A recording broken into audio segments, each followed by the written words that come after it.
बार बार घंटों तक अलग अलग अफसर आते, वही सवाल, किसने भेजा तुम्हें?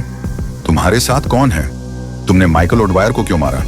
लेकिन हर बार ऊधम सिंह का जवाब सीधा होता, यह मैंने अपने लोगों के लिए किया। यह कहानी है ऊधम सिंह की, वो नाम जिसने इतिहास को खून से लिख दिया। 20 दिसंबर 1899 पंजाब के सुनाम में एक बच्चा जन्म लेता है। नाम था शेर सिंह, लेकिन किस्मत को शायद कुछ और ही मंजूर था। बचपन में ही माँ बाप दोनों चले गए, घर उजड़ गया और वो एक अनाथालय में पहुंच गया। वहीं उसे नया नाम मिला, ऊधम सिंह। लेकिन असली दर्द अभी बाकी था। कुछ ही समय बाद उसका बड़ा भाई भी मर गया।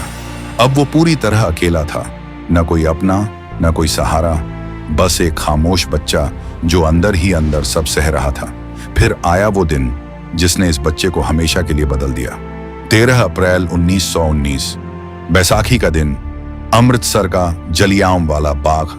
हजारों लोग जमा थे, कोई त्योहार मना रहा था, कोई अपने हक की बात कर रहा था। और तभी अचानक बिना किसी चेतावनी के गोलियां चलनी शुरू हो गईं। अंग्रेजी फौज, जिसका नेतृत्व रीजनल डायर कर रहा था, उसने बाग के सारे रास्ते बंद कर दिए और फिर निहत्थे लोगों पर अंधाधुंध गोलियां बरसाईं। लोग भाग रहे थे, चीख रहे थे, बच्चे अपने माँ बाप को ढूंढ रहे थे। कुछ लोग कुएं में कूद गए बचने के लिए, लेकिन मौत हर तरफ थी। ऊधम सिंह ये सब अपनी आंखों से देख रहे थे। खून से भीगी जमीन, लाशों के ढेर, घायल लोग तड़पते हुए। वो सिर्फ देख नहीं रहे थे, वो अंदर से टूट रहे थे। उस दिन एक बच्चा खत्म हो गया और एक बदला पैदा हुआ। उसी खून से भरी जमीन पर खड़े होकर ऊधम सिंह ने कसम खाई, मैं इस नरसंहार का बदला लेकर रहूंगा, चाहे इसके लिए मुझे अपनी जान ही क्यों न देनी पड़े। उस दिन से उनकी जिंदगी बदल गई। अब वो सिर्फ जी नहीं रहे थे, वो इंतजार कर रहे थे सही समय का, सही मौके का और उस इंसान का जिसने इस सब को होने दिया। जलियांवाला बाग के बाद उनका हर कदम प्लान बन चुका था। वो समझ गए थे कि सीधे लड़कर नहीं, बल्कि सही समय, सही जगह और सही निशाने से ही इंसाफ मिलेगा। इसलिए उन्होंने भारत छोड़ दिया, चुपचाप, बिना शोर के। फिर शुरू हुआ उनका लंबा सफर, अफ्रीका, अमेरिका और यूरोप तक। हर जगह एक नई पहचान, नया नाम, नई जिंदगी, लेकिन अंदर वही आग। इस दौरान उनका संपर्क कई क्रांतिकारियों से हुआ, खासकर गदर पार्टी के लोगों से, जो विदेशों में बैठकर अंग्रेजों के खिलाफ आंदोलन चला रहे थे। यहां उन्हें समझ आया कि लड़ाई सिर्फ भारत में नहीं, पूरी दुनिया में चल रही है। कहा जाता है कि वो रशिया भी पहुंचे। उस समय रूस में क्रांति की लहर थी। वहां के विचार, वहां की बगावत, वहां का सिस्टम, सब ने उन्हें अंदर से और मजबूत किया। उन्होंने सीखा कि एक इंसान अगर ठान ले तो पूरी हुकूमत को चुनौती दे सकता है। यहां से उन्हें मानसिक ताकत मिली और कुछ मदद भी, जिससे वो अपने मिशन को और पक्का कर सके। लेकिन उनका असली लक्ष्य साफ था, माइकल ओडवायर। वही इंसान जिसने पंजाब में अंग्रेजी हुकूमत के दौरान उस सोच को बढ़ावा दिया, जिसने जलियांवाला बाग जैसे नरसंहार को जन्म दिया। ऊधम सिंह के लिए यह सिर्फ एक आदमी नहीं था, यह उस पूरे दर्द का चेहरा था। सालों तक उन्होंने इंतजार किया सही मौके का। आखिरकार वो इंग्लैंड पहुंचे, दुश्मन के घर में। यहां उन्होंने आम इंसान की तरह जिंदगी जी, कभी मजदूर, कभी सेल्समैन, कभी स्टूडेंट बनकर। किसी को शक नहीं हुआ कि ये वही इंसान है जो 21 साल से एक मिशन पर है। और फिर वो दिन आया, 13 मार्च 1940, जगह कैक्सटन हॉल, लंदन।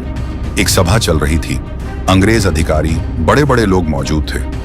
मंच पर वही आदमी था, माइकल ओडवायर। भीड़ के बीच खड़ा था ऊधम सिंह, शांत, बिल्कुल शांत, जैसे तूफान आने से पहले की खामोशी होती है। उनके हाथ में एक किताब थी, लेकिन उसके अंदर छुपी थी पिस्तौल। जैसे ही सभा खत्म होने लगी और ओडवायर सामने आया, बस वही पल था जिसके लिए 21 साल का इंतजार किया गया था। ऊधम सिंह ने धीरे से कदम बढ़ाया, नजरें सीधी निशाने पर, और फिर धाई धाई, गोलियों की आवाज गूंज उठी। कुछ सेकंड और सब खत्म। माइकल ओडवायर वहीं गिर गया। 21 साल पुराना बदला पूरा हो चुका था। लेकिन सबसे बड़ी बात क्या थी? ऊधम सिंह भागे नहीं, वो वहीं खड़े रहे, बिना डर, बिना घबराहट, जैसे उन्हें पता था ये अंत नहीं, ये शुरुआत है। तुरंत उन्हें पकड़ लिया गया, हथकड़ियां डाल दी गईं। अंग्रेज अधिकारी हैरान थे। यह आदमी डरा क्यों नहीं, भागा क्यों नहीं? क्योंकि वो जानता था कि उसका काम पूरा हो चुका है। उसके चेहरे पर कोई पछतावा नहीं था, कोई डर नहीं, बस एक सुकून था। आज इंसाफ हो गया। अब आगे जो होने वाला था वो और भी खौफनाक था। जेल, पूछताछ, दर्द और मौत का इंतजार। लेकिन अंग्रेज ये नहीं जानते थे, वो जिस इंसान को कैद करने जा रहे हैं वो पहले ही अपने डर को मार चुका है। लोहे की सलाखें बंद हुई और एक इंसान जिसने 21 साल तक सिर्फ एक पल का इंतजार किया था, अब अंग्रेजों की कैद में था। ऊधम सिंह। कैक्सटन हॉल में गोली चलने के बाद उन्हें तुरंत गिरफ्तार किया गया। हाथों में हथकड़ियां, चारों तरफ अंग्रेज अफसर, लेकिन उनके चेहरे पर अजीब सी शांति थी, जैसे तूफान गुजर चुका हो और अब सिर्फ सन्नाटा बचा हो। जेल के अंदर ले जाते वक्त अंग्रेजों की नजरों में गुस्सा था, घमंड था।